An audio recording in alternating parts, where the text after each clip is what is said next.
మోషే దేవుని ఇల్లంతటిలో నమ్మకంగా ఉన్నాడంట. అపోస్తలుడైన పౌలు సంఘంతో మాట్లాడుతూ భూమి మీద మన నివాసమైన ఈ గుడారము శిథిలమైపోయినను పరలోకంలో మనకు శాశ్వతమైన నివాసం ఉంది, కాబట్టి ఈ నివాసం కొరకు మీరు ప్రయాసపడవద్దు అని అపోస్తలుడైన పౌలు సంఘాన్ని హెచ్చరించాడు. ఇక్కడ హెబ్రీ సంఘానికి అపోస్తలుడైన పౌలు చెప్తూ మోషే దేవుని ఇల్లంతటిలో నమ్మకంగా ఉన్నాడు అన్నాడు. అసలు ఇల్లు అంటే ఏంటి? అది ఇప్పుడు ఎవరంట ఇల్లు? ఎవరంటారు? మనమే. మనం అంటే హృదయం ఒకటేనా? చెప్పండి. మనం అంటే ఏమేమి? శరీరము, ప్రాణము, ఆత్మ, ఆర్గాన్స్ ఇవన్నీ కలిపితే మనం. మనం అంటే కేవలం కళ్ళేనా? కాదు కదా. మనం అంటే కేవలం నోరేనా? కాదు కదా. మనము అంటే టాప్ టు బాటం, నడినెత్తి నుంచి అరికాల వరకు మనం. మనమంతా దేవుని ఇల్లు. హల్లెలూయా. మనమంతా దేవుని ఇల్లు అయితే ఆ ఇంటిని కట్టుకునే స్త్రీ జ్ఞానవంతురాలై ఉండాలంట. ఈ ఇల్లు కట్టుకోవడానికి ఇటుకలు అవసరం లేదు, ఈ ఇల్లు కట్టడానికి సిమెంట్ అవసరం లేదు, ఈ ఇల్లు కట్టుకోవడానికి నైపుణ్యం అవసరం లేదు, ప్రతిభ అవసరం లేదు, ప్రకృతి సంబంధమైనటువంటి ఏ వస్తువు ఇంటిని నిర్మించలేదు. కానీ దేవుడే తన ఇంటిలో నివసించడానికి తనే తన స్వహస్తాలతో నిర్మించాడంట అనాది కాలంలో ఆదాము గారి ద్వారా. అవునా జాకబ్ గారు? కదా. అనాది కాలంలో ఆదాముని దేవుడైన యెహోవా ఎలా నిర్మించాడు? తన స్వహస్తాలతో తన పోలిక చొప్పున తన స్వరూపములో నిర్మించి తనలో ఉన్న జీవవాయువును నరులోకి ఊదగా నరుడు జీవాత్మ ఆయను. దేవుడే ఇంటిని కట్టాడు. ఇంటిని కట్టేవాడు దేవుడే. ఇంకా క్లియర్ గా చెప్పాలంటే స్మైలీ, ఇంకా క్లియర్ గా చెప్పాలంటే 139వ కీర్తన 16వ వచనం అంటాడు. తీయండి, వినండి. 139:16 ఏమంటాడు? తల్లి గర్భమందు నిర్మించిన వాడును నేనే. ఎవరు నిర్మించారు ఈ ఇంటిని? ఈ ఇల్లు ఎవరిది? ఈ ఇల్లు ఎవరిది? దేవుని. నిర్మించిన వాడు దేవుడే. ప్రాణం ఇచ్చిన వాడు దేవుడే. ఆరోగ్యం ఇచ్చిన వాడు దేవుడే. ఆయుష్ ఇచ్చిన వాడు దేవుడే. నువ్వు జ్ఞానవంతుడు అయితే ముందు నీ ఇంటిని నువ్వు కట్టుకో, మందిండ్ల సంగతి తర్వాత. నీ ఇల్లు చక్కగా లేనప్పుడు మందిండ్ల గురించి నీకెందుకు? ఆ ఇంట్లో అలా జరుగుతుంది, ఈ ఇంట్లో ఎలా జరుగుతుంది, ఆమె ఎలా ఉంది, ఈమె ఎలా ఉంది. ముందు నిన్ను నువ్వు సరి చేసుకో. ముందు నీలో లోపాలను నువ్వు సరి చేసుకోవాలి. ముందు నిన్ను నువ్వు పరీక్షించుకోవాలి. ముందు నువ్వు చక్కబెట్టుకోవాలి. నీవు దేవునికి యోగ్యంగా ఉన్నావా లేదా? నువ్వు దేవునికి ఉపయోగకరంగా ఉన్నావా లేదా? దేవుడు నిన్ను వాడుకునే స్థితిలో నువ్వు ఉన్నావా? ఒక పాత్రను వాడుకోవాలంటే ఆ పాత్ర బాగుగా కడగబడాలి, ఆ పాత్ర శుభ్రపరచబడాలి, ఆ పాత్ర వంటకి అనుకూలమైనదిగా మార్చబడాలి. అప్పుడే ఆ పాత్రను వాడుకుంటావు. దేవుడు నిన్ను వాడుకోవాలంటే, నీలో నివసించాలంటే, నిన్ను దేవుడు వాడుకొని తన యొక్క సాక్షిగా నిలబెట్టాలంటే అసలు నువ్వు దేవునికి నివాస యోగ్యమైన ఇంటిగా ఉన్నావా లేదా? అది ఎవరు ఆలోచిస్తారంట? ఎవరు? జ్ఞానవంతురాలు. జ్ఞానవంతురాలు ఏం ఆలోచిస్తుంది? అది ఎవరు ఆలోచిస్తారు? ఇంటిని గురించి ఆలోచించేది ఎవరు? భర్త, భార్యనా? చెప్పండి. మీ ఇల్లుని చక్కబెట్టేది ఎవరు? పొద్దున్నే కూర్చుంది ఎవరు? ఇళ్ళని అమర్చింది ఎవరు? ఎవరు అమర్చారు? ఇంటిని అమర్చింది ఎవరు? ఎవరు అమర్చారు ఇంటిని? డాడీయా? రాజేశా? మరెవరు? మీరే కదా. ఇంట్లో 10 మంది పురుషులు ఉండని, ఒక్క స్త్రీ ఉండని, ఇంటి బాధ్యత అంతా ఎవరిది? ఇంటి బాధ్యత, పిల్లల బాధ్యత, భర్త బాధ్యత, నలుగురి బాధ్యత, బావగారి బాధ్యత, అత్తమామల బాధ్యత. ఇదంతా ఎవరు తీసుకుంటారు అంటే స్త్రీ. ఆ స్త్రీ జ్ఞానవంతురాలు అయితే తన ఇంటిని తాను కట్టుకుంటది. అట్ ద సేమ్ టైం ఉన్న ఇంటిని కూడా చక్కబెట్టుకుంటుంది. అందుకే పోయిన వారం ధ్యానం చేశాం. దానికి అనుకూలంగా కొన్ని మాటలు ఈరోజు మనం ధ్యానం చేయబోతున్నాం. ఆ ధ్యానించే అంశంలో ముఖ్యంగా స్త్రీకి జ్ఞానం లేకపోతే, స్త్రీ జ్ఞానవంతురాలు కాకుండా మూర్ఖురాలైతే ఆ ఇల్లు పాడైపోతుంటే పట్టించుకోదు. ఆ ఇంట్లో పిల్లలు పాడైపోతుంటే పట్టించుకోదు. ఆ ఇంట్లో ఒకవేళ కలతలు ఉన్నప్పుడు, ఆ ఇంట్లో సమస్యలు ఉన్నప్పుడు, ఆ ఇంట్లో కొరత ఉన్నప్పుడు, ఆ ఇంట్లో సరైనటువంటి సిస్టమ్ లేనప్పుడు దాన్ని చేయాల్సింది ఎవరు అని అంటే భార్య లేదా స్త్రీ, తల్లి లేదా స్త్రీ. అందుకని జాగ్రత్తగా ఆ భార్య చేయాల్సిన పనులేంటి, ఆ భార్య ఉండాల్సిన విధానం ఏంటి, ఆ భార్య మసులుకోవలసినటువంటి పరిస్థితి ఏంటి అని అంటే ఇక్కడ గ్రంథకర్త అయినటువంటి సొలొమోను గారు అంటాడు, ముందుగా ఆమె కావాల్సింది ఏంటంట? జ్ఞానము. చెప్పండి, ఏంటది? జ్ఞానము. హల్లెలూయా. ఏం కావాలి? జ్ఞానం కావాలి. జ్ఞానం కావాలి అని అంటే ఆ జ్ఞానం కలిగినటువంటి స్త్రీ ఆ ఇంటిని కట్టుకునే విధానం ఎలా ఉంటుందో, ఒకవేళ జ్ఞానం లేకపోతే ఆ ఇల్లు ఎలా పాడైపోతుందో ఈరోజు మనం ధ్యానాంశంగా కొన్ని మాటలు ధ్యానం చేయబోతుంటున్నాం. సామెతల గ్రంథం 31వ అధ్యాయము, సామెతల గ్రంథం 31వ అధ్యాయము 31వ వచనాన్ని చూద్దాం. అందము మోసకరము, సౌందర్యము వ్యర్థము, యెహోవా యందు భయభక్తులు కలిగిన స్త్రీ కొనియాడబడును. చాలు చెప్పండి. యెహోవా యందు భయభక్తులు కలిగిన స్త్రీ కొనియాడబడును. దేవుని యందు భయభక్తులు లేకపోతే, దేవుని యందు భయభక్తులైన స్త్రీ మూర్ఖురాలతో సమానము. ఒకవేళ భయభక్తులు కలిగిన స్త్రీ కొనియాడబడుతుంది. అంటే ప్రతి నోళ్లల్లా ఆమె నానుతూ ఉంటుంది. ఆ కుటుంబం చక్కగా ఉంటే, ఆ కుటుంబంలో అంతా కూడా అమరికగా ఉంటే, ఆ కుటుంబం అంతా పొందికగా ఉంటే, ఆ కుటుంబం అంతా దేవుని భయభక్తులు కలిగి ఉంటే, ఆ కుటుంబము ఆ స్త్రీ వల్ల ఆ స్త్రీ కొనియాడబడుతుంది. ఎలా కొనియాడబడుతుంది? దేవుని యందు భయభక్తులు కలిగిన స్త్రీ కాబట్టి, ప్రార్థనాపరులైన స్త్రీ కాబట్టి, అణుకువ కలిగిన స్త్రీ కాబట్టి, విధేయత కలిగిన స్త్రీ కాబట్టి, విశ్వాసంతో కూడిన స్త్రీ కాబట్టి ఆ స్త్రీ కొనియాడబడుతుంది. సంఘంలో బాగా ప్రార్థించే వాళ్ళు ఉన్నారనుకోండి, సంఘంలో ప్రతి నోట్లో ఎవరి మాట వినపడుతుంటది అంటే అది ఆ స్త్రీ. ఆ సిస్టర్ చాలా మంచి ప్రార్థన పరురాలు, లేదంటే ఆ సిస్టర్ చాలా బాగా పాడగలుగుతుంది, లేదా ఆ సిస్టర్ బాగా చదవగలుగుతుంది, లేదా ఆ సిస్టర్ బాగా మాట్లాడగలుగుతుంది. అంటే ఏ టాలెంట్ నీలో ఉంటే, దేవుని కొరకు ఉపయోగపడే టాలెంట్ ఏదైతే నీలో ఉంటుందో ఆ టాలెంట్ ద్వారా నువ్వు అనేకుల్లో కొనియాడబడతావు కదా. అనేక మంది నోట్లో నీ పేరు పదే పదే వస్తుందంటే నీలో ఒక ప్రత్యేకమైనటువంటి ఆత్మ సంబంధమైన అనుభవం, ప్రత్యేకమైనటువంటి ఆత్మ సంబంధమైనటువంటి టాలెంట్. ఏమంటారు దాన్ని? కృపావరములు అంటారు. ఏమంటారు? కృపావరం. ఒకరికి ప్రార్థించే కృప, ఒకరికి పాడే కృప, ఒకరికి పరిచర్య చేసే కృప, ఒకరికి మాట్లాడే కృప, మరొకరికి ప్రవచించే కృప, మరొకరికి చదివే కృప.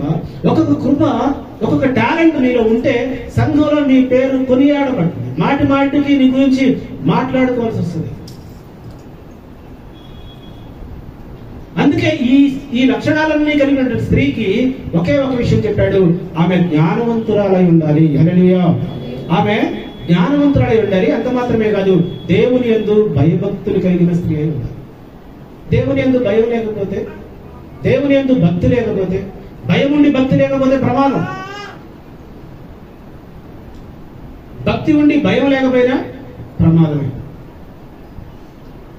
దేవుడు అంటే భక్తి ఉంది కానీ భయం లేదు. భయం లేని వాళ్ళు ఏం చేస్తారు? భయం లేని భక్తి ఉంటుంది చాలా మందికి. ఈ భయం లేని భక్తి కలిగిన వాళ్ళంతా చేసేది ఏంటి? ప్రార్థన చేస్తారు కానీ దేవునికి భయపడరు, వాక్యం చదువుతారు కానీ దేవునికి భయపడరు, మందిరానికి వస్తారు కానీ దేవుడు అంటే భయం ఉండదు, కానుకలు ఇస్తారు కానీ దేవుడు అంటే భయం లేదు. ఈ భక్తి అర్థవంతమైందేనా? దేవునికి ఇష్టమైందేనా? దేవుడు మెచ్చుకోగలిగిందేనా అంటే కాదు. అంటే భయము భక్తి, దేవుని గురించి భయము భక్తి ప్రతి చోట రెండు కలిసి ఉంటాయి. భయభక్తులు అంటాడు, కేవలం భక్తి మాత్రమే ఉండదు, ఒక మాటనే కాదు అది. అందుకే భయంతో పాటు భక్తి ఉండాలి, భక్తితో పాటు భయం ఉండాలి. ఈ రెండు కలిగిన స్త్రీ జ్ఞానవంతురాలై ఉంటది. హల్లెలూయా. అదే సామెతల గ్రంథకర్త చెప్తున్నటువంటి మాటలు. ఈ జ్ఞానం కలిగిన స్త్రీ తన ఇంటిని కట్టుకుంటది, తన భర్తను చక్కబెట్టుకుంటది, తన కుటుంబాన్ని కట్టుకుంటది, బిడ్డలకి ఆ విద్యతో పాటు భక్తి నేర్పిస్తుంది. ప్రతి విషయంలో ఆలోచన చేసి ఏది కుటుంబానికి మంచిదో, ఏది కుటుంబానికి మేలుకరమైందో, ఏది కుటుంబానికి అవసరమో ఇవన్నీ ఆలోచించేది భార్య లేదా స్త్రీ. ఎందుకు అనంటే పురుషుడు ఇంట్లో ఉండడం ఎక్కువ, కుటుంబంలో అవసరతను బట్టి కుటుంబానికి అవసరమైన సంపాదన కొరకు పురుషుడు ఎక్కువ బయట కదా. ఈ బాధ్యతలన్నీ ఎవరు తీస్తున్నారు? ఏమండి? పురుషుడు. భర్త ఇంట్లో ఉండడం. భర్త ఇంట్లో ఉన్న కారణంగా కుటుంబ భారము, కుటుంబ బాధ్యత ఎవరి మీద పడుతుంది? ఇప్పుడు ఎవరి మీద? భార్య మీద, లేదా తల్లి మీద, లేదా స్త్రీ మీద పడుతుంది కదా. ఇప్పుడు ఈ స్త్రీ జ్ఞానం లేని స్త్రీ అయితే భర్త ఎట్లాగో లేడు కదా అని చెప్పేసి ఏం చేస్తుంది? పొద్దున్నే తయారైపోయి, ఈరోజు ఏం కొత్త సినిమాలు రిలీజ్ అయ్యాయా కదా, ఈరోజు షాపింగ్ మాల్స్ లో ఏమేమి కొత్త ఆఫర్స్ వచ్చాయా, ఇవన్నిటి మీద పడతారు జ్ఞానం లేని స్త్రీ అయితే. అదే జ్ఞానం కలిగిన స్త్రీ అయితే భర్త లేనటువంటి టైంని దేవునిలో గడపడానికి, లేదా భర్త లేని సమయాన్ని ఇంకొక దానికి కుటుంబం కొరకు హెచ్చించడానికి ప్రయత్నం. అంటే కుటుంబం కట్టే బాధ్యత ఎవరిది అని అంటే బైబిల్ గ్రంథం ప్రకారం ఎవరిదంట? స్త్రీదే కదా. పిల్లలను సంరక్షించుకునేది, పిల్లలకు ప్రార్థన నేర్పించుకునేది, పిల్లలకు మంచి చెడు నేర్పించేది, ఈ బాధ్యత అంతా ఇది స్త్రీలో.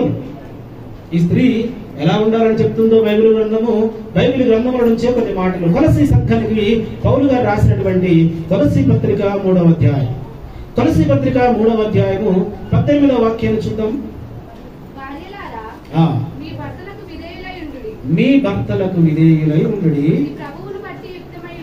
ఇది ప్రభువును బట్టి యుక్తమై ఉన్నది. చూసారా, భార్యల గురించి ఇంతకు ముందు మనము ఎఫ్ఎస్సి సంఘంలో అపోస్తలుడైన పౌలు రాసినట్టు అదే ఎఫ్ఎస్సిలో రాసిన మాటనే తిరిగి కొలసీ సంఘానికి కూడా రాస్తున్నాడు ఆయన. కొలసీ సంఘానికి రాస్తూ ఆయన భార్యలారా మీ భర్తలకు విధేయులైనది, ఇది ప్రభువును బట్టి యుక్తమే. ఒకవేళ దీంట్లో మీరు ఏదైనా కష్టంగా ఆయాస్కరంగా మీకు ఉందని అనుకుంటే దీంట్లో ద్వారా మీరు ఆయాసపడాల్సింది ఏం లేదమ్మా. ఇది ప్రభువును బట్టి, ప్రభు మాటను బట్టి, ప్రభు వాక్యాన్ని బట్టి ఇది మంచిదే. ఏది మంచిది? ఏది మంచిది? భర్తకు లోబడి జీవించడం మంచిదే అని కొలసీ సంఘంతో మాట్లాడుతున్నాడు. తీతు పత్రికలో రండి ఒకసారి. తీతు పత్రిక 2వ అధ్యాయము 3వ వాక్యం చూద్దాం. తీతు పత్రిక ప్రవర్తన యందు భయభక్తులు గలవారే ఉండవలనని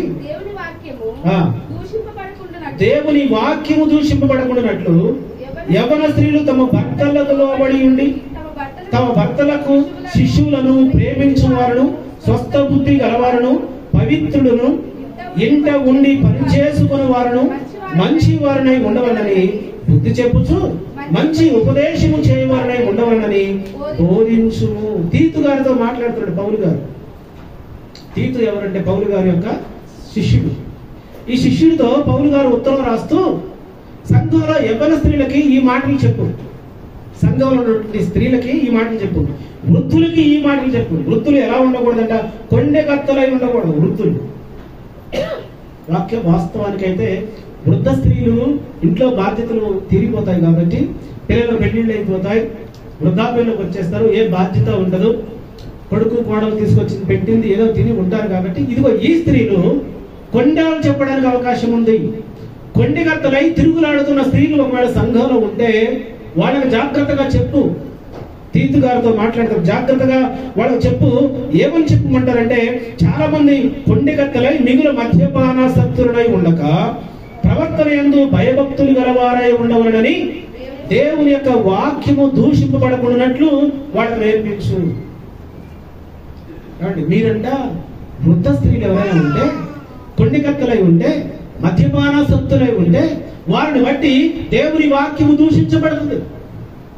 వారిని బట్టి దేవుని యొక్క వాక్యము ఏంటి, వీళ్ళు బైబిల్ పట్టుకొని పెడతారు, ఏంటి వీళ్ళు ఇలా మాట్లాడుతున్నారు, ఏంటి వీళ్ళు ఇలా ప్రవర్తిస్తున్నారు, ఎందుకు వీళ్ళు ఇలా ఉన్నారు అని దేవుని వాక్యము దూషించబడకుండానట్లు వృద్ధ స్త్రీలు జాగ్రత్తగా ఉండాలి. సంఘంలో వృద్ధ స్త్రీలు సంఘంలో జాగ్రత్తగా ఉండాలి. అట్ ద సేమ్ టైం యవ్వన కాలంలో ఉన్నటువంటి భార్యలు వారు ఎలా ఉండాలంటే తెలుసా? యవ్వన స్త్రీలు తమ భర్తలకు లోబడి ఉండి తమ భర్తలను శిశువులను ప్రేమించు వారును స్వస్థ బుద్ధి గల వారును పవిత్రులను ఇంట ఉండి పని చేసుకునే వారును మంచి వారునై ఉండవలనని బుద్ధి చెప్పాలంట. ఏమండి, ప్రతి స్త్రీ అన్న దగ్గర ప్రతిసారి మనం చూస్తూనే ఉన్నాం. నిన్న చూసాం, ఇంకా అనేక సందర్భాల్లో మనం చూసాం.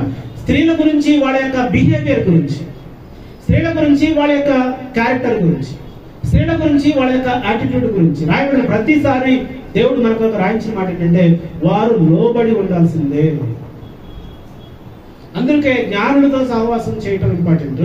ఈ మాట, ఈ సందర్భం మనకి ఎందుకు వచ్చిందంటే తీతు గారు పౌలు గారితో సహవాసం చేశాడు. సహవాసం చేసినటువంటి శిష్యుడికి ఈ మాట రాయించాడు. అయా, సంఘంలో యవ్వన స్త్రీలు ఉంటారు, ఈ స్త్రీలు ఖచ్చితంగా పురుషుడికి లోబడాల్సిందే, ఖచ్చితంగా పురుషుడికి విధేయత చూపెట్టాల్సిందే. కుటుంబంలో స్త్రీ భర్తకు లోబడలేదు, నువ్వెంత అన్నారనుకోండి, ఏమైపోతా కుటుంబం? చిన్న భిన్నం అయిపోతుంది. తగ్గాల్సిందే. భార్య ఓర్పుతో సహనంతో తగ్గాల్సిందే. ఎందుకనంటే అది నీ కుటుంబ క్షేమం కొరకు. ఎందుకంటే అది నీ కుటుంబం కట్టబడి కొరకు. నువ్వు తగ్గటం వల్ల నీ కొమ్ములే విరిగిపోవు, నువ్వు తగ్గటం వల్ల నీ తల తీసేయబడదు. ఓకేగా? తగ్గటం వల్ల మేలే తప్ప కీడేం లేదు. ఎందుకంటే ఒకటి వాక్యాన్ని నెరవేర్చిన దాని అవుతావు, రెండవది పురుషుడికి లోబట్టడం వల్ల దేవునికి లోబడిన దాని అవుతావు, మూడవది నీ కుటుంబం కట్టబడదు. తగ్గను అంటే నీ కుటుంబాన్ని నువ్వు పెరిగేసుకుంటావు, నువ్వు మూర్ఖురాలు. లోబడను అని అంటే మూర్ఖత్వం, విధేయత చూపెట్టను అని అంటే మూర్ఖత్వం. ఆ మూర్ఖత్వం వల్ల నువ్వు పాడైపోతావు, కుటుంబం పాడైపోద్ది, పిల్లలు పాడైపోతారు, అంతా కూడా సర్వనాశనం అయిపోద్ది. అది సాతాను యొక్క క్రియలు జరిగినటువంటి కుటుంబముగా నీ కుటుంబము చిన్నాభిన్నమైపోతుంది. అందుకే జ్ఞానము కలిగిన స్త్రీ ఖచ్చితంగా భర్తకి లోబడి జీవించాల్సిందే. నాకు తెలిసిన ఒక ఫ్యామిలీ గురించి చెప్తాను. ఆమెకి గవర్నమెంట్ జాబ్ వచ్చింది, పెళ్ళైన కొత్తలోనే గవర్నమెంట్ జాబ్ వచ్చింది. వచ్చిన తర్వాత 1 సంవత్సరానికి ఒక అమ్మాయి పుట్టింది. భర్త ఏం చేశారంటే, భర్తది ప్రైవేట్ ఉద్యోగం కాబట్టి భర్త ప్రైవేట్ ఉద్యోగానికి రాజీనామా చేసి ఆ పిల్లల యొక్క సంరక్షణ తీసుకుంటున్నాడు. కొంతకాలానికి ఇంకో అమ్మాయి పుట్టింది. ఇద్దరు బాధ్యతలు భర్త తీసుకున్నాడు. ఈ భర్త ఉద్యోగం ఎందుకంటే భార్య ప్రభుత్వ ఉద్యోగం, గవర్నమెంట్ టీచర్. ఇలా ఇద్దరు కలిసి కాపురం పెట్టుకున్నారు. పెద్దవాళ్ళు ఇటు సైడ్ పెద్దవాళ్ళు తోడుగా లేరు, అటు సైడ్ పెద్దవాళ్ళు కూడా తోడుగా లేరు. పిల్లలను పెంచే పని భర్త తీసుకున్నాడు. ప్రభుత్వ ఉద్యోగం కాబట్టి భార్య ప్రభుత్వ ఉద్యోగం చేసుకుంటూ వస్తుంది. ఇలా కొంతకాలం జరిగింది, బాగానే ఉంది. పిల్లలకి ఒక పెద్ద అమ్మాయికి 4 years వచ్చాయి, చిన్న అమ్మాయికి 2 years వచ్చాయి. ఈలోపు ఈ బుద్ధిహీనురాలైన భార్య ఏం చేసిందంటే, ఈ జ్ఞానం లేని స్త్రీ ఏం చేసిందంటే, ఆ 3వ వ్యక్తి మాట వినడం మొదలుపెట్టింది. 3వ వ్యక్తి మాటకి ఇంపార్టెన్స్ ఇవ్వడం మొదలుపెట్టింది. వాడు బంధువే. ఆ 3వ వ్యక్తి యొక్క మాటకి లోబడటం మొదలుపెట్టింది. మెల్లమెల్లగా భర్తకు ఉద్యోగం లేదు, పిల్లల్ని సంరక్షించాడు అన్న విషయం మర్చిపోయింది, పిల్లల్ని పెంచాడన్న విషయం మర్చిపోయింది, పోషించాడన్న విషయం మర్చిపోయింది. 3వ వ్యక్తికి ఇంపార్టెన్స్ ఇస్తూ 3వ వ్యక్తి మాట వింటూ భర్తను నిర్లక్ష్యం చేసింది. భర్త నిర్లక్ష్యం ఎంతవరకు వెళ్ళిపోయింది అంటే, ఆ మేడం గారి యొక్క ఏమంటారు ఏటీఎం కార్డు కూడా ఆ 3వ వ్యక్తి చేతుల్లోకి వెళ్ళిపోయింది. అంటే వాళ్ళ యొక్క ఫైనాన్షియల్ కంట్రోల్ కూడా 3వ వ్యక్తి దగ్గర వెళ్ళిపోయింది. భర్త బాగా కోప్పడ్డాడు, సీరియస్ అయ్యాడు. నీ ఏటీఎం కార్డు అతని దగ్గర ఎందుకుంది అని గొడవ అయిపోయారు. ఇద్దరు కూడా విడిపోయారు. ఇద్దరు విడివిడిగా ఉంటున్నారు. సరే, ఈ అబ్బాయి చిన్నప్పటి నుంచి పిల్లలు పెంచి పెద్ద చేశాడు కాబట్టి ఆ పిల్లల మీద మమకారాన్ని చంపుకోలేక, పిల్లల్ని చూడకుండా ఉండలేక, మధ్య మధ్యలో 3 నెలలకు ఒకసారి 6 నెలలకు ఒకసారి పిల్లల్ని చూపెట్టమని చెప్పి భార్య దగ్గర వెళుతుంటే, వెళ్ళిన ప్రతిసారి ఇద్దరికి గొడవలు అవుతూనే ఉన్నాయి. నేను నా పిల్లల్ని చూపెట్టను అంటది ఆమె, లేదు నేను పిల్లలు చూడటానికి వచ్చి అంటాడు ఈయన. అలా కొంతకాలం గొడవలు జరుగుతున్నాయి. ఇప్పటికి 4 years అయింది. ఇక ఇతను అటు తల్లిదండ్రులు లేరు, ఉద్యోగం లేదు, భార్య లేరు, పిల్లలు లేరు. ఆ పిల్లల కోసం ఎప్పుడు పోయినా గొడవ అవుతుంది. పిల్లలను చూపించాలి.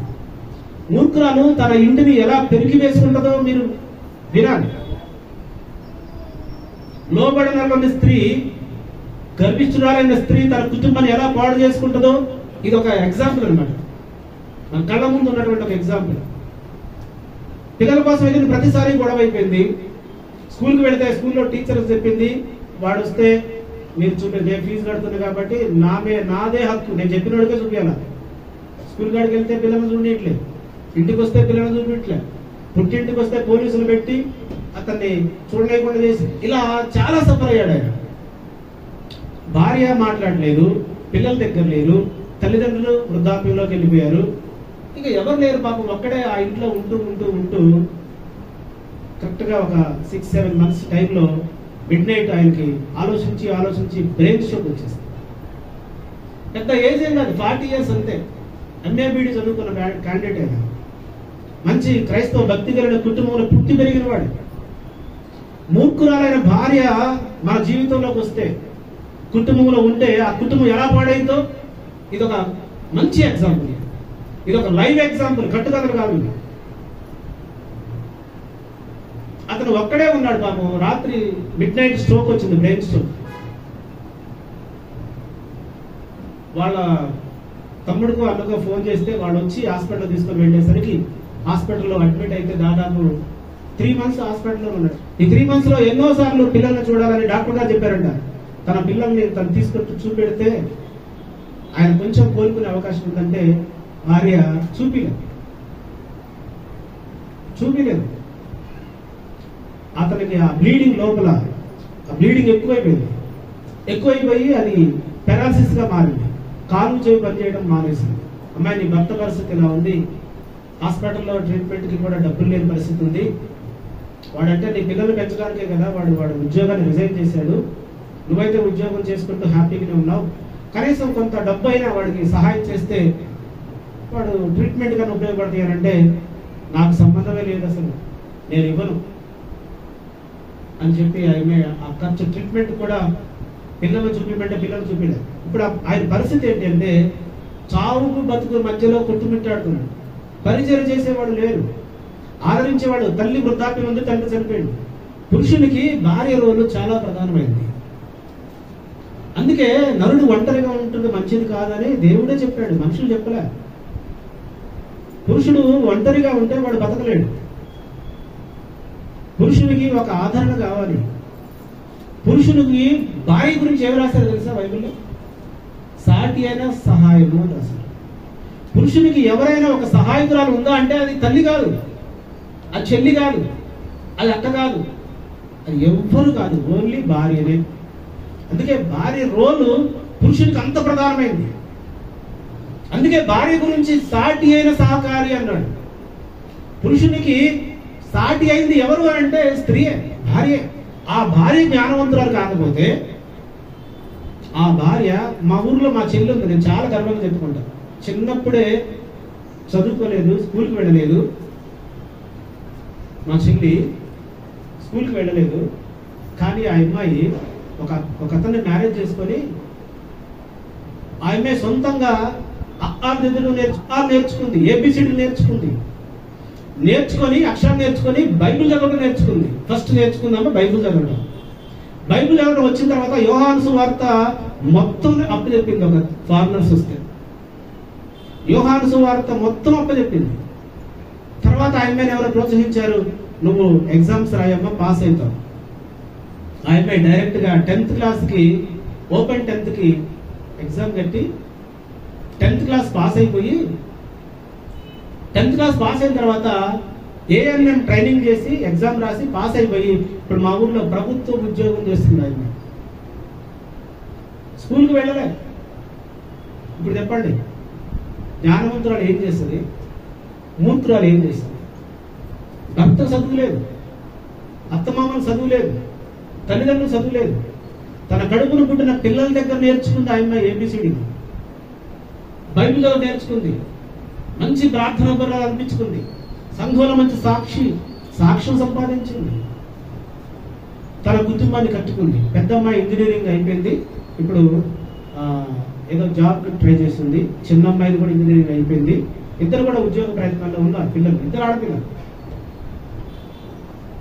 ఎవరండి జ్ఞానవంతురాలు? ఇదేమో చదువుకుంది, ప్రభుత్వ ఉద్యోగం సంపాదించింది, తన భర్తకి మరణాపాయ స్థితిలోకి త్రోసివేసింది. ఆమె చదువుకోలేదు, తన ఇంటిని కట్టుకుంది. ఎవరు జ్ఞానవంతురాలు చెప్పండి? ఎవరు జ్ఞానవంతురాలు? అందుకే ఈ గుడారాన్ని చాలా జాగ్రత్తగా కాపాడుకోవాలి. ఈ గుడారము, ఈ దేహము, ఈ ఇల్లు, ఇది దేవునిది. ఈ దేవుని ఇంటిలోనికి ఈర్ష్య రావడానికి వీల్లేదు, ద్వేషం రావడానికి వీల్లేదు, అసూయ రావడానికి వీల్లేదు, కలహాలు రావడానికి వీల్లేదు, పగ పెంచుకోవడానికి వీల్లేదు, ద్వేషం పెంచుకోవడానికి వీల్లేదు. మీ ఇంట్లోకి ఏదైనా చిన్న చెత్త ఉంటే ఒప్పుకుంటారా? ఏమండి, ఇంట్లో కొంచెం మురికి వచ్చింది, ఇంట్లోకి కొంచెం డస్ట్ వచ్చింది, ఇంట్లోకి కొంచెం చెత్త వచ్చింది, ఊరుకుంటారా? రాజమ్మ గారు ఊరుకుంటారా? ఊరుకో. ఎందుకని? అది తుడిసిన దాకా నిద్రపట్టదు. మరి ఈ ఇంట్లో ఏమండి, ఆ ఇల్లేమో ప్రకృతి సంబంధమైంది, భూ సంబంధమైంది, ఒకరోజు శిథిలమైపోద్ది. దాని గురించి అసలు అవసరమే లేదు మాట్లాడుకోవాలి. కానీ ఈ ఇల్లు చాలా ప్రధానమైనది. ఇది దేవుని ఇల్లు అండి. ఈ దేవుని ఇంట్లోకి ఈర్ష్య వస్తే ఎలా?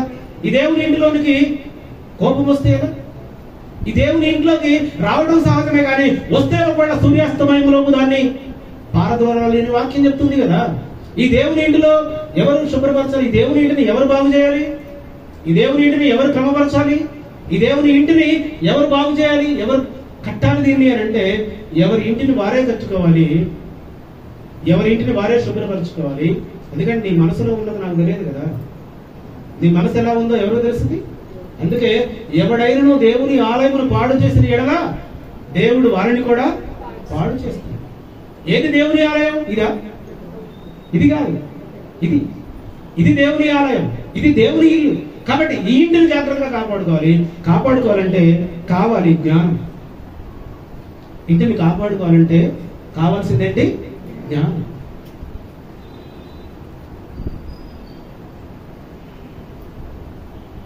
అందుకే తల్లి నిజమంట, తండ్రి నమ్మకం అంట కదా. తండ్రి అనేది ఏంటి? నమ్మకం. తల్లి అంటే అది నిజం. ఇప్పుడు ఈ తల్లి తండ్రి మీద నమ్మకం కలిగించాలి బిడ్డలకి, తండ్రి మీద గౌరవాన్ని కలిగించాలి బిడ్డలకి. తల్లి ఒడిలోనే పిల్లలు పెరుగుతారు, తల్లి సంరక్షణలోనే పిల్లలు పెరుగుతారు. తండ్రి కోపపడతారు పిల్లల మీద, అలా చేయొద్దు, ఇలా చేయొద్దు, అలా ఉండాలి, ఇలా ఉండాలి, అది ముట్టుకోవాలి. ఇవన్నీ ఎందుకు చెప్తారంటే చెప్పిన ప్రతిసారి పిల్లలకి తండ్రి ఎలా కనపడతాడు? మా అయ్యతో పెద్ద దిమాగ్ ఖరాబ్ అని ఎప్పుడు ఇంటికి వచ్చినా ఊరికేనే కోపడతాడు మా అయ్య. మా అయ్య పెద్ద శాడిస్టుడు, మా అయ్య పెద్ద కోపిస్తుడు. మా డాడీ ఉట్టిగానే కోపం వస్తుంది.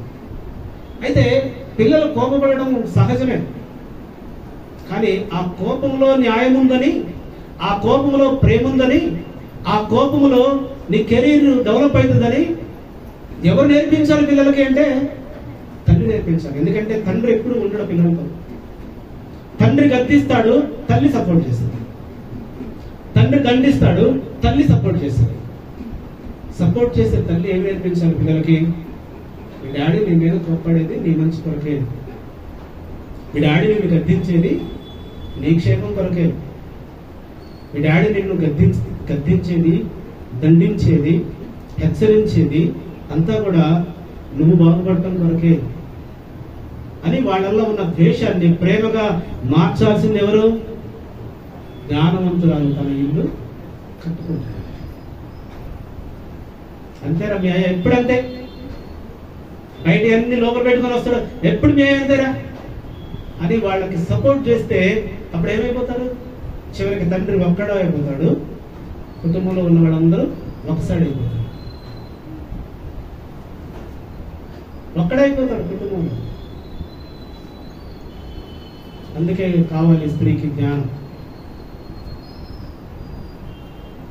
స్త్రీకి అందుకే జ్ఞానం కావాలి. ఆ జ్ఞానం కలిగిన స్త్రీలో ఏముండాలో ఇక్కడ నేర్పిస్తున్నాడు మనకి తీతు పత్రికలో. యవ్వన స్త్రీలు తమ భర్తలకు లోబడి ఉండి తమ భర్తలను, శిశువులను ప్రేమించు వారును, స్వస్థ బుద్ధి గల వారును, పవిత్రులను, ఇంట ఉండి పని చేసుకుని వారును, మంచి వారునై ఉండాలి. ఎలా ఉండాలంట? ఇంట్లో ఉండి పని చేసినా కానీ మంచి వారై ఉండాలి. మంచి వారై లేకపోతే అగ్నికి ఆజ్యం పోసిన స్త్రీలను ఉన్నారు కొంతమంది బైబిల్ గ్రంథంలో. బైబిల్ గ్రంథంలో అగ్నికి ఆజ్యం పోసిన వాడు ఉన్నారు. భర్త చెడ్డవాడైతే భార్య చెడ్డతనాన్ని ఇంకా ఎక్కువ చేసిన స్త్రీలు ఉన్నారు. కొన్ని సందర్భాల్లో భర్త ప్రార్థనపరుడైతే భార్య ముళ్ళులా ఉండే స్త్రీలు ఉన్నారు. ఎగ్జాంపుల్ చెప్తారు ఎవరు? యోబు భార్య. అందుకే దేవుడు ఇష్టపడలేదు, ఆ పేరు కూడా బైబిల్ గ్రంథంలో రాయడానికి దేవుడు ఇష్టపడలే. ఎందుకు ఆ మూర్ఖురాలు పేరు రాయడం అనుకున్నాడేమో ఒకవేళ. యోబు ఎంత భక్తిపరుడో, ఎంత యథార్థవంతుడో, ఎంత దేవుని యందు భయభక్తులు కలిగిన వాడో. ఊదు దేశంలో యోబు వంటి వాడిని చూసేవా అని దేవుడు సాతానుతో మాట్లాడిన సందర్భం మనం చూస్తాం. అందుగా ఏమంత భక్తిపరుడైతే భార్య వచ్చి ఏం చేస్తుంది తెలుసా? పుండు మీద కారం చల్లినట్లుగా, అసలే గాయంతో బాధపడుతుంటే ఆ గాయాన్ని ఇంకా కెలికినట్లుగా, ఓదార్పు లేకుండా ఎలా ఉంటారు స్త్రీలు? ఎలా ఉంటారమ్మా? నిప్పుల్లో ఉప్పేస్తే ఎలా ఉంటుంది? నిప్పుల్లో ఉప్పేస్తే ఎలా ఉంటుంది? పటపట చిట చిట. ఇంట్లోకి వస్తే భర్త ఎప్పుడు ఇలా ఉంటే స్త్రీలు ఉండబుద్దేగా? ఉండబుద్దేగా? అయితే యోబు గారి భార్య అలానే ఉంది. ఎందుకంటే ఊక దేవుడు దేవుడు అంటావు, దేవుణ్ణి దూషించి మరణము కమ్ము, నీ యొక్క వేదన తగ్గిపోద్ది, నీ బాధ తగ్గిపోద్ది అని చెప్తే అప్పుడు యోబు గారు అంటాడు, మూర్ఖురాలు మాట్లాడినట్లు మాట్లాడుకో. అలాంటి స్త్రీలను ఏమంటారండి? ఏమంటారు? మూర్ఖురాలు. మూర్ఖురాలు మంచి చెడు ఆలోచన చేయదు. మూర్ఖురాలు. మూర్ఖురాలు భయం భక్తి కలిగి ఉండదు. మూర్ఖురాలు విశ్వాసము విధేయత ఉండదు. మూర్ఖురాలు. భర్త అంత భక్తిపరుడైతే పరలోకంలోనే భర్త పేరు మారుమరోగిపోతుంటుంటే సాతాను సమూహంలో యోబు గారి పేరుతోనే సాతాను గుండెలు అవిసిపోయేలా యోబు గారి భక్తి జీవితం అంటే ఆ భక్తి పరుడుకు దొరికింది ఒక మూర్ఖురాలు. ఈ మూర్ఖురాలు యోబు గారి భక్తిని తగ్గించడం కొరకు అంటున్నటువంటి మాటలు. అందుకే భార్య, ఇంట్లో స్త్రీ మంచిదై ఉండాలి. మంచిది అంటే భక్తి పరురాలై, మంచిది అంటే ప్రార్థన పరురాలై, మంచిది అంటే విధేయురాలై, మంచిది అంటే గుణవతి అయి, మంచిది అంటే జ్ఞానవంతురాలై, మంచిది అంటే ఇంకెన్నైనా చెప్పచ్చు. అయితే ఇలా వాక్యం చెప్తుంది మనకి యవ్వన స్త్రీలు అలా ఉండాలి. కొంతమంది అందంగా ఉంటారంట, కానీ గుణం ఎలా ఉంటుందో తెలుసా? చాలా మంది అందంగా ఉంటారు, చాలా మంది మంచిగా నీట్గా ఉంటారు, భక్తిపరులా కనపడతారు. ఇప్పుడు కుండ, 2 కుండలు పక్కన పెడదాం. ఏ కుండలో నీళ్లు ఉన్నాయో తెలుసుకోవాలంటే ఏం చేయాలి? అసలు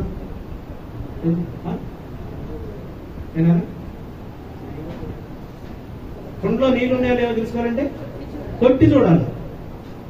కొట్టి చూస్తే ఓటి కుండ ఏం చేస్తుంది? డిఫరెంట్ గా. నిండు కుండ ఏం చేస్తుంది కదా? సౌండ్ను బట్టి కుండ, ఓటి కుండ, నీటి కుండ, గట్టిదా తెలుసు. అందుకే ఒక స్త్రీని కదిలించి చూడాలి. అప్పుడు వాళ్ళ నోట్లో నుంచి వచ్చి మాటను బట్టి మంచిదా, ప్రార్థన పరురాలా, లేదంటే ఇంకేమైనా అనేది తెలుస్తుంది కదా. అందుకే మంచిది అనే విషయంలో అనేకమైన విషయాలు ఉన్నాయి. ఇప్పుడు అదే విషయాన్ని సామెతల గ్రంథకర్త చెప్తున్నాడు. జ్ఞాని అయినటువంటి సొలొమోను గారు అంటాడు 11వ అధ్యాయము 22వ వాక్యంలో, సామెతల గ్రంథం 11వ అధ్యాయము 22వ వాక్యంలో అంటాడు, రండి. వివేకము లేని సుందర స్త్రీ పంది ముక్కు ఉన్న బంగారుపు కమ్మి వంటిది. చెప్పండి అందరూ కలిసి. వివేకము లేని సుందర స్త్రీ పంది ముక్కునున్న బంగారపు కమ్మి వంటిది.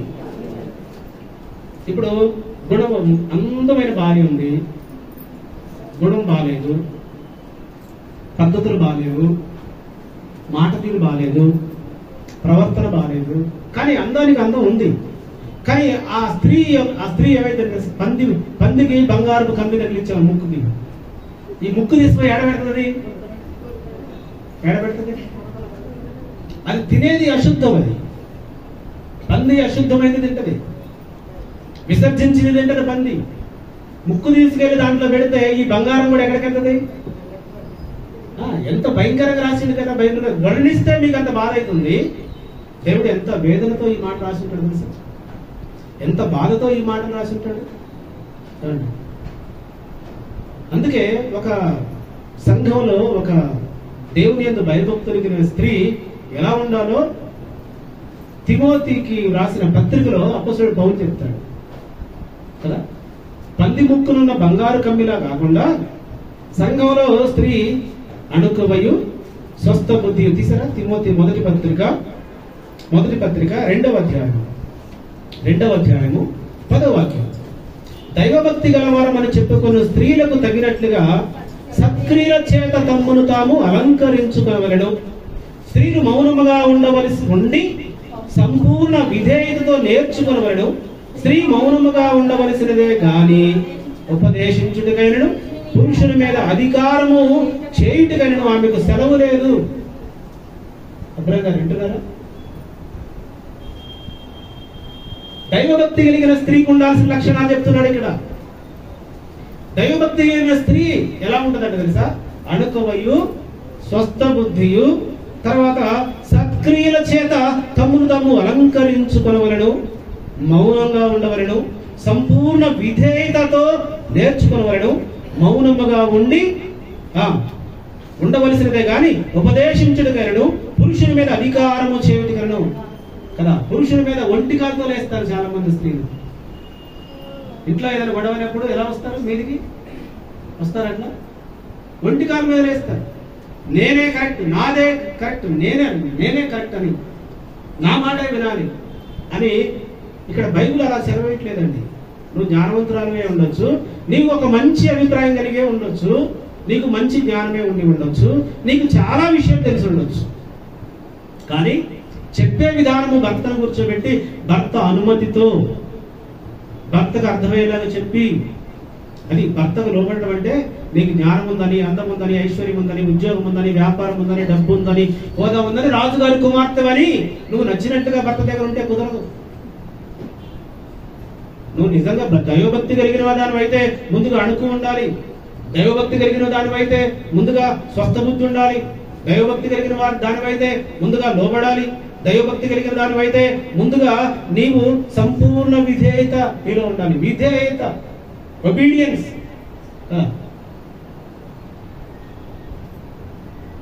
ఇలా ఉన్నప్పుడే కుటుంబాలు కట్టబడతాయి. ఇలా ఉన్నప్పుడే కుటుంబం క్షేమకరమైన స్థితిలోకి వెళుతుంది. కుటుంబాన్ని కట్టే బాధ్యత స్త్రీదే. 100% 100% స్త్రీలే. భర్త పాపం ఉద్యోగంలో ప్రైవేట్ డిపార్ట్మెంట్ అతను భర్తది, గ్యాంగ్ మ్యాన్. భర్త యాక్సిడెంట్ లో 2 కాళ్ళు పోయింది. ఆయన 2 కాళ్ళు పోయినప్పుడు పిల్లలు, ఒక అబ్బాయి 1.5 years, ఇంకొక అబ్బాయి 3 years.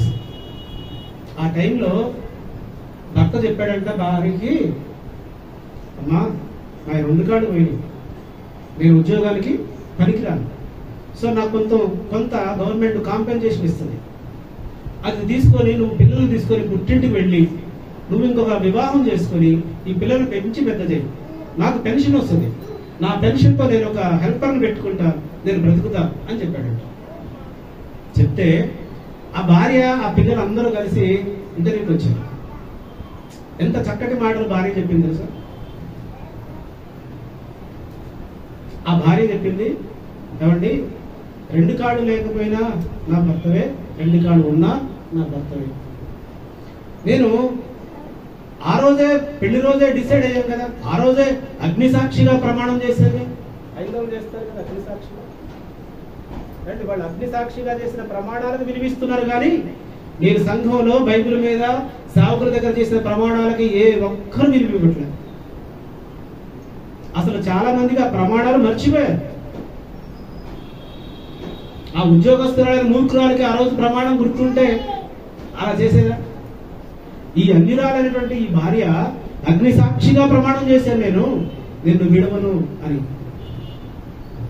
ఆ మాటకి ఆమె దగ్గర ఉండి ఆ పిల్లల్ని పెంచి పెద్ద చేసి వాళ్ళు ఇంతకీ ఆ ఇంట్లో జరిగిన ప్రత్యేకత ఏంటి అంటే, ఆ స్త్రీ ఆమె 2 కాళ్ళు లేని భర్తని పోషించుకుంటూ చూసుకుంటూ ఇద్దరు చిన్న పిల్లల్ని పెంచి పెద్ద చేసి ఇప్పుడు పెద్ద కుమారుడు సివిల్స్ లో ర్యాంక్ సంపాదించాడు. తండ్రికి 2 కాళ్ళు లేవు. పెద్ద కుమారుడు సివిల్స్ లో ర్యాంక్ సంపాదించాడు.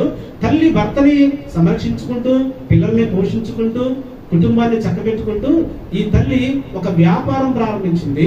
ఆ వ్యాపారంలో ఇప్పుడు టర్న్ ఓవర్ ఎంత అంటే సంవత్సరానికి 30 కోట్ల టర్న్ ఓవర్ ఆయన చేస్తుంది. ఆ భార్య ఆమెం చదువుకోలే. ఇంట్లోనే ముందుగా అప్పడాలు పెట్టడం, వడియాలు పెట్టడం, పచ్చళ్ళు పెట్టడం, ఇలాంటివన్నీ చేసుకుంటూ భర్తకి ఇన్కమ్ లేదు కాబట్టి ఏదో ఒక ఇన్కమ్ సోర్స్ కావాలని ఆమె ఇప్పుడు ఆమెకి ఆంధ్ర తెలంగాణలో దాదాపుగా 140 బ్రాంచులు ఉన్నాయి ఆమె పేరు మీద. ఇప్పుడు ఆమె నెలకి 30 కోట్ల రూపాయలు ఆమె సంపాదించే మంచి వ్యాపారవేత్త అయిపోయింది. పెద్ద కుమారుడు సివిల్స్ లో ర్యాంక్ సంపాదించాడు. ఆ పెద్ద కుమారుడు వయసు 3 సంవత్సరాలు ఉన్నప్పుడు తండ్రి 2 కాళ్ళు పోయినాయి. ఒక అన్యురాలు ఎలా కట్టుకుంది కుటుంబాన్ని? ఉందా జ్ఞానం ఉందా కొంచెం అన్నాకి? ఇంటిని కట్టుకోవడం అంటే అది, బిడ్డను సంరక్షించుకోవడం అంటే అది, భర్తను పోషించుకోవడం అంటే అదే అండి. అన్ని బాగున్నప్పుడు, అన్ని మంచిగా ఉన్నప్పుడు, అన్ని అనుకూలంగా ఉన్నప్పుడు చేయడం కాదు. అందుకే జ్ఞానం కలిగిన స్త్రీ ఆమె కొనియాడబడుతుంది. ఎక్కడ ఆమె అనేకుల నోళ్లలో ఆమె కొనియాడబడుతుంది. ఆమె పేరు ఆమె భర్త పేరు కలిసి వచ్చేటట్లుగా ఆమె షాప్ పెట్టిన పేరు గుర్తురావడానికి చెప్పాను. ఆమె బిజినెస్ ప్రారంభించింది, ఆ దాంట్లో 2 పేర్లు ఉంటాయి కదా. అది అదే వివేకం లేని సుందర స్త్రీ, పంది ముక్కులున్న బంగారు ఎంత ఉన్నా వ్యర్థం వాళ్ళకి. అలాగనే రాజుగారి కుటుంబంలో రాజుగారి యొక్క ఆ రాజ్య పరిపాలనలో భార్య తప్పుడు సలహాలు ఇవ్వడం ద్వారా ఆ కుటుంబమే నాశనం అయిపోయింది. అందుకే భార్యలు చాలా సార్లు చాలా విషయాల్లో జోక్యం చేసుకుంటారు. తెలిసి మాట్లాడతారు, తెలియక మాట్లాడతారు, కానీ ఏదో నోటికి వచ్చింది మాట్లాడతారు. దానివల్ల అనర్థాలు జరిగిపోతాయి. దానివల్ల కుటుంబానికి కీడు వస్తుంది, దానివల్ల కుటుంబం మీదకి శాపం వస్తుంది. ఇలాంటి స్త్రీయే మరొక స్త్రీని చూస్తాం మనం ఎస్తేరు గ్రంథంలో. ఎస్తేరు గ్రంథంలో మరొక స్త్రీ ఉంది. ఈమె ఏం చేసిందో చూద్దాం, అక్కడికి వెళ్దాం. ఎస్తేరు గ్రంథంలోకి వెళ్దాం. ఎస్తేరు గ్రంథం 5వ అధ్యాయము, నెహెమ్యా గ్రంథం పక్కనే ఎస్తేరు గ్రంథం. ఎస్తేరు గ్రంథంలో 5వ అధ్యాయంలో ఒక స్త్రీ కనపడుతుంది మనకి 14వ వచనంలో. మరియు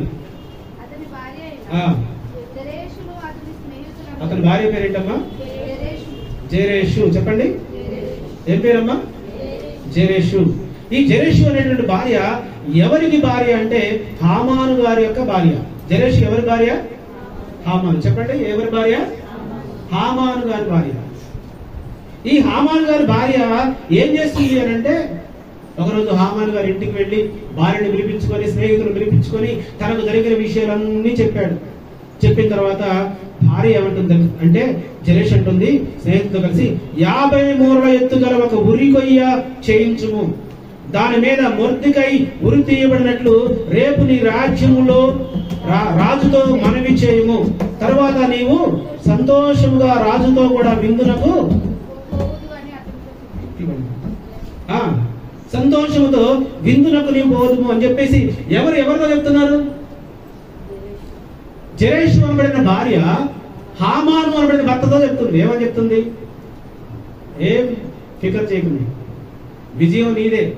నువ్వేం చేయంటే షూషను కోటలోకి వెళ్ళు, రాజుగారి యొక్క ఇంటి దగ్గర ఆ యొక్క రాజమందిరం ముందు 50 మూరల ఎత్తైన ఉరికొయ్యను తయారు చేయి. భార్య చెప్తుంది భర్తకి. భార్య అనబడిన జెరేషు భర్త ఏం చెప్పాడు? ఇంతకీ హామాను గారు జెరేషుకి ఏం చెప్పాడు? అమ్మ ఏం చెప్పాడు?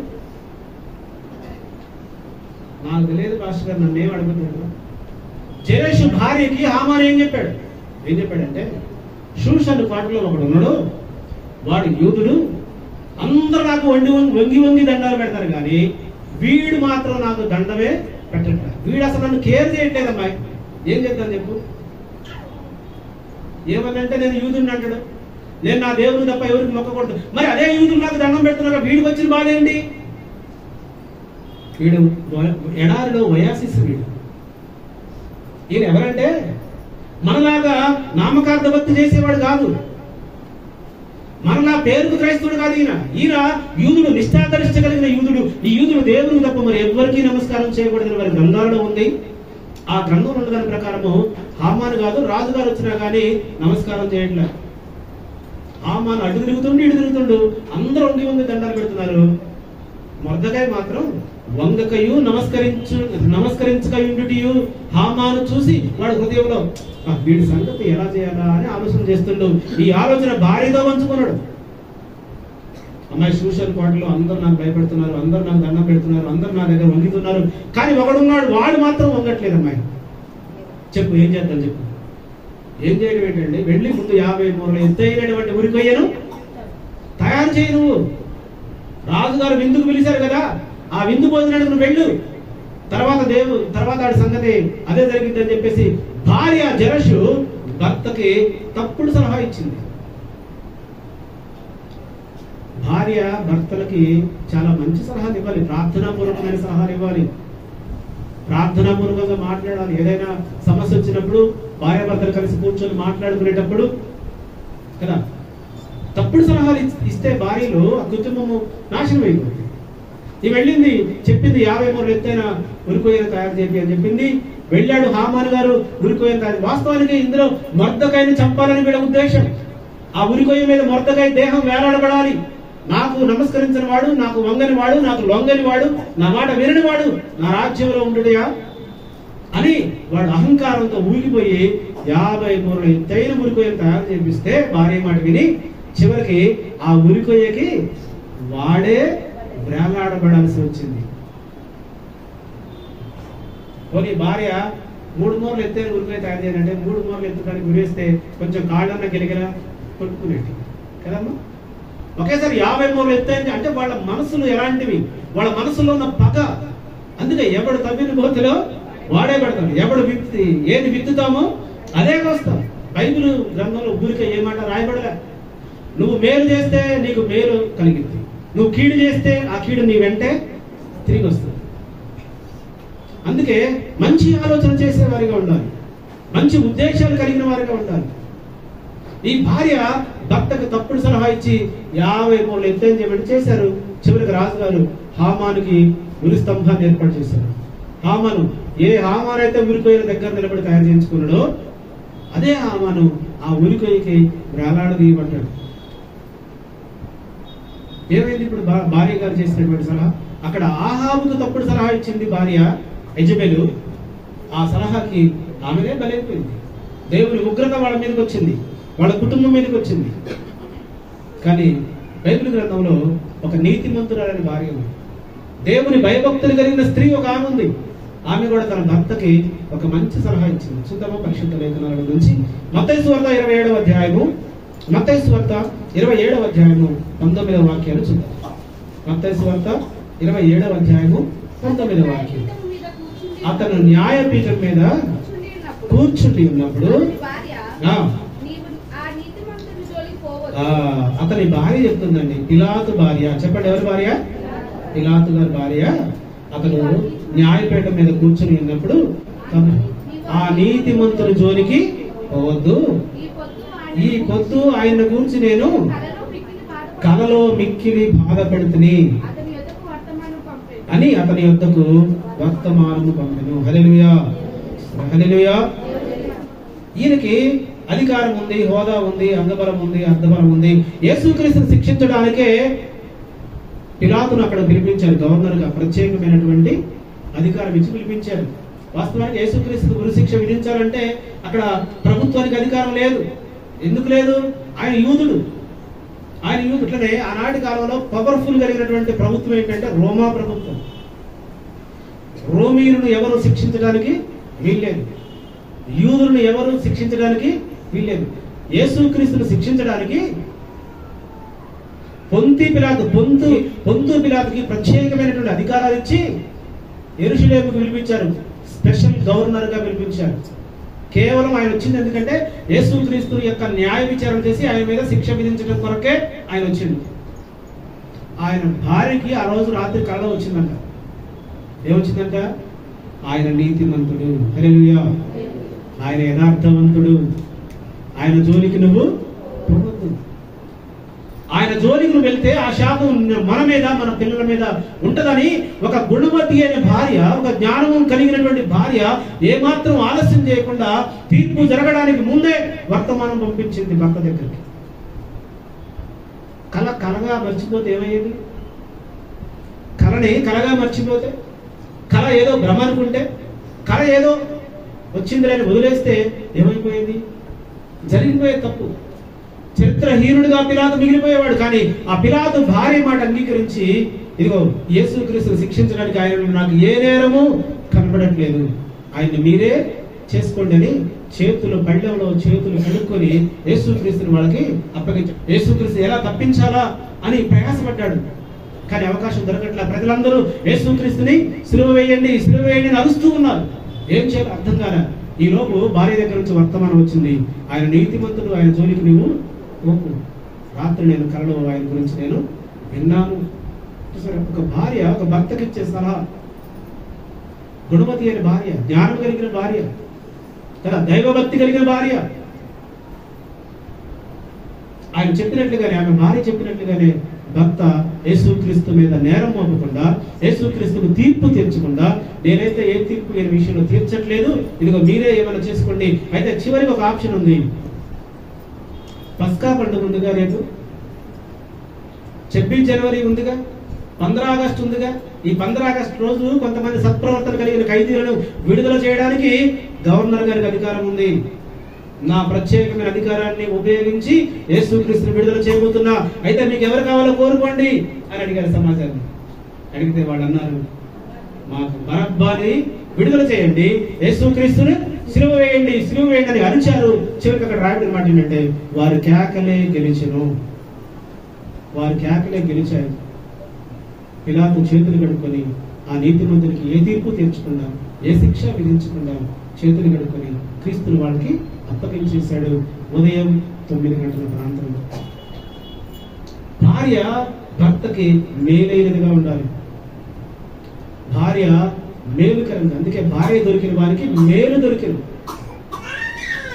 మేలు కలిగినటువంటి భార్య మేలైన విషయాలు చెప్పేదై, మేలైన సలహాలు ఇచ్చేదై ఉండాలి.